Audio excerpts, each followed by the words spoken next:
When Tristan, our oldest child, was about 3 or 4 years old, the two of us made a meal together when Nancy was out. As Tristan and I sat and ate, I remember admiring how adorable Tristan was and how easy and great it was to just love her. And at some point during the meal, I couldn't help myself. I said, "Tristan, why are you so cute?" And without skipping a beat, she shrugged her shoulders and said, "Because cute is what I do best." I couldn't argue with her. Then and there she was, without question, the cutest being I had ever known. I spent a good deal of time raising children and working with children, and frankly, I've yet to encounter a child I didn't think was cute. In addition to their adorability, I have also come to admire children for the many gifts they bring as human beings.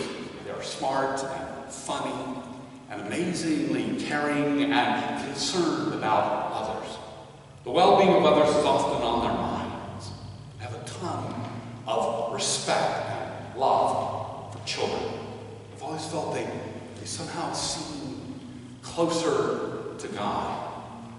And so, as you might have guessed, I've long loved our lesson from Mark, where Jesus takes a child in his arms, puts her among his followers, and says, and I'm reading from the Message version of this, "Whoever embraces one of these children as I do, embraces me, and far more than me, the God who sent me." I hear this verse saying that when we honor and embrace children, we actually and really embrace Christ. How wonderful is that? You see, Christ is not just in the hungry, sick, naked, thirsty, and in prison, as Matthew 25 tells us, but Christ is in the children. When we care for children, any children, we care for Christ. And I know that I'm not alone in loving children or being delighted with our lessons, verification that Jesus and God love children and are in children. As a culture, we generally often lay claim to a view of children as cute and adorable and innocent and very worthy of our love. And in most of our individual hearts, we honor and cherish those who honor and cherish children. And consequently, we have a tendency to hear and read these verses in the context of our modern day individual gushings about children. Jesus loves children like we do. But back in Bible times, when Jesus brought that child into his arms, his culture as a whole did not view children as cute and adorable or innocent and worthy of love. It's perhaps inconceivable to us. But in antiquity, children were often treated as expendable non-persons. It wasn't uncommon for parents to leave unwanted infants on rubbish heaps to die or to be saved from the heap by someone wealthy enough to raise them as slaves. It's hard to believe, but infanticide was not even considered murder. Many considered children as little nobodies that tragically could be abused, even abandoned. Culturally, children were considered unworthy of hanging around groups of men, and most certainly unworthy of hanging around an important teacher and his followers like Jesus and his disciples.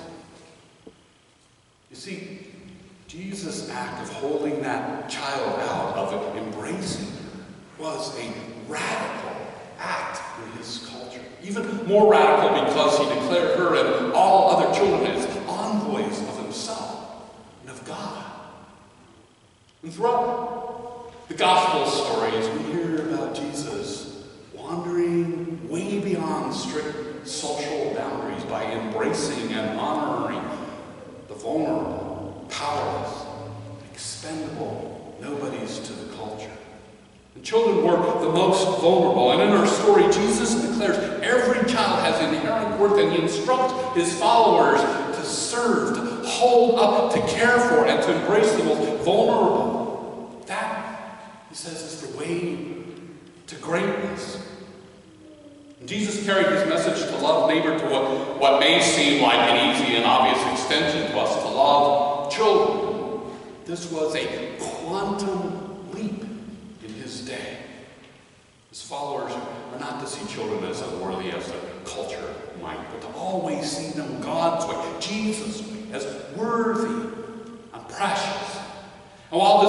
message resonates with truth for us. It was counterculture at the time. It took another 400 years before infanticide was recognized in Western civilization as a form of murder. And it took 1,500 years for Western culture to frown on mistreating children.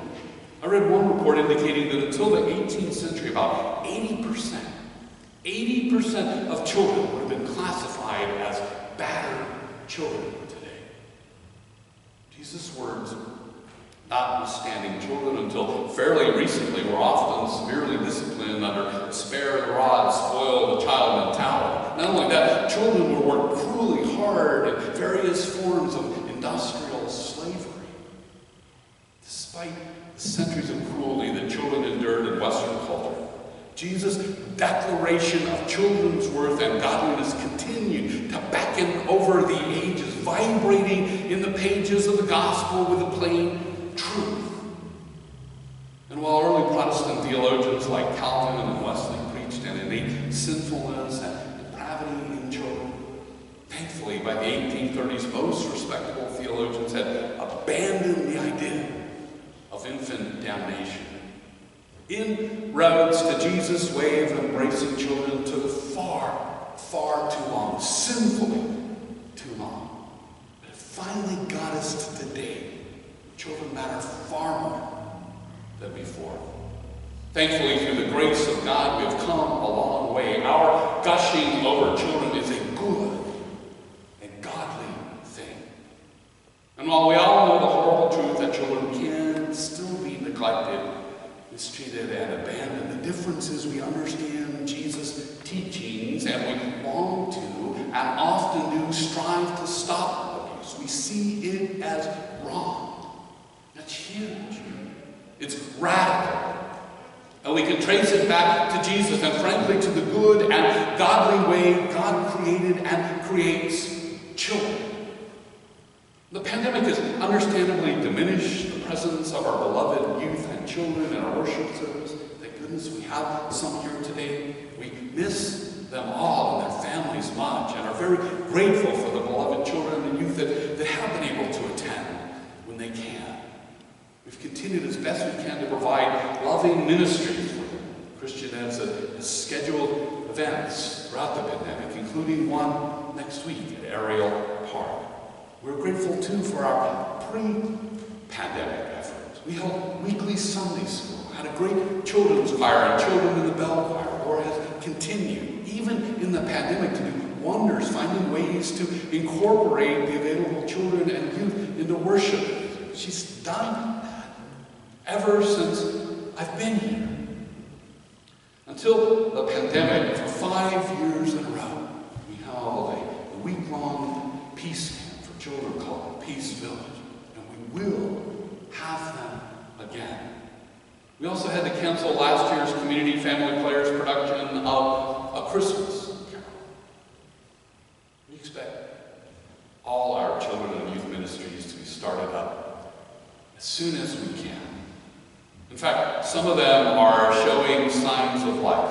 Last Sunday we held our first Community Family Players rehearsals for this year's A Christmas Carol.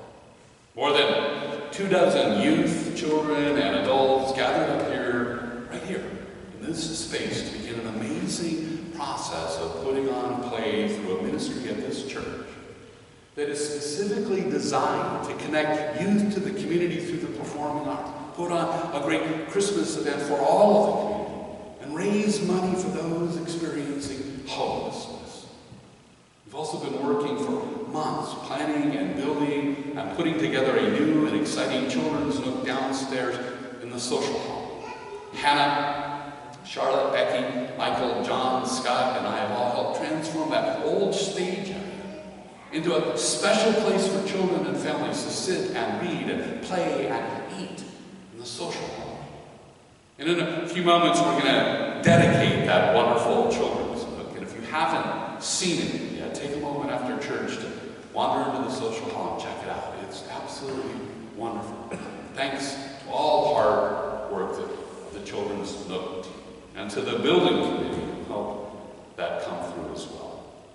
All of that work for children epitomizes, in a way, our history of caring for children.